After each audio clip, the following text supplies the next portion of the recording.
In this video, I will be unboxing the Cooler Masters Hyper 212 Spectrum V3 CPU cooler.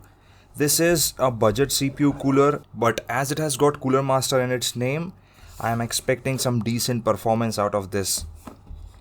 So this is a recent import here in India. It clearly says that the cooler was imported in April 23. So this is a brand new unit. And the best part about this cooler is it is very inexpensive at just 2100 rupees. I got it from Amazon, paid just 2100 rupees, which equates to about just $30, $35 in US. So this is a budget cooler, but that doesn't make it bad when it comes to the cooling performance. I've used the Hyper 212 series in the past about 4 or 5 years back, and I was really impressed with the way the build quality was and with the way overall cooling worked. So I went again with the Cooler Masters Hyper 212 Spectrum V3, the new model that came recently. And in this video we are going to just unbox this thing, and I'm going to show you what exactly comes inside the box. I'm going to show you how the cooler looks like and what is the build quality like too. So I'm going to just rip the seal apart.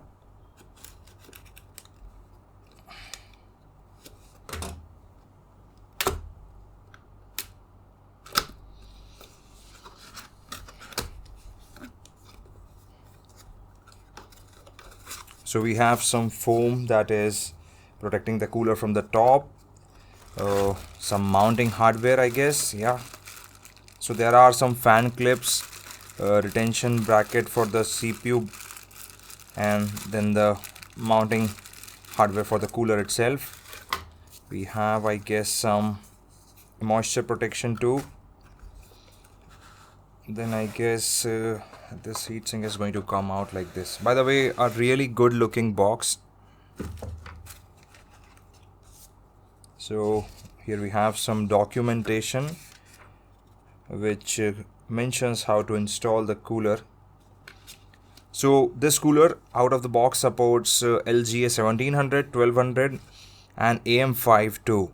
So this has got all the CPUs covered. So I'm going to keep this user manual aside, and here we have the fan itself, which is an RGB fan. At this price, I guess this is a really good value. The fan looks really good, no problems. So I'm going to keep it aside, and now we are going to focus on the heatsink itself.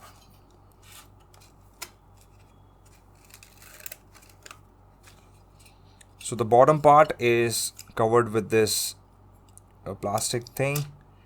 I've already ripped it off, and I can feel the surface is really smooth. It is actually very smooth.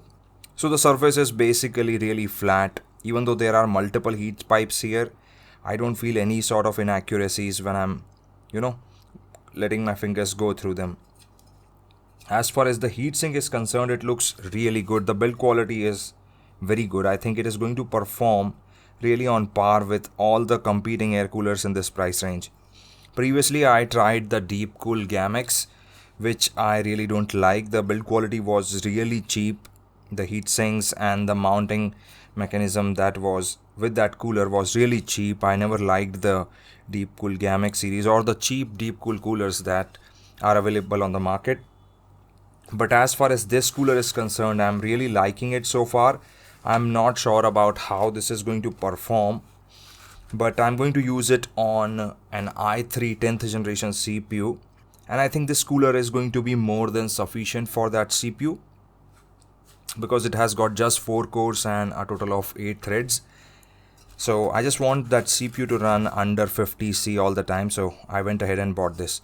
If you are someone who is looking to buy this cooler for your hexa-core CPU, maybe you're having a Ryzen 3600 or any CPU above that, then this cooler is, I guess, going to be really good for that purpose too. Because for cooling anything less than 6 cores, this is more than adequate. Even for cooling 8 core CPUs, I think this is going to keep those 8 core CPUs under 80C for the most part. So yeah, this is a really good budget offering from Cooler Master. If you are someone who is looking to buy a cooler under 2000 rupees or around 2500 rupees, this is going to be a phenomenal option. I've always liked the Cooler Master products, and this one looks like no exception. I'm going to test this thing out really soon. This is just an unboxing video and impression video, but soon I'm going to upload all the testing on this thing. And I'm also going to compare this cooler with the Noctua ZenEdge D15 and the stock Intel cooler too. So stay tuned and make sure you subscribe to the channel if you are new here and if you want to see all the videos that are going to come up soon. So this is it for this video. I hope you found this video useful and a little informative too.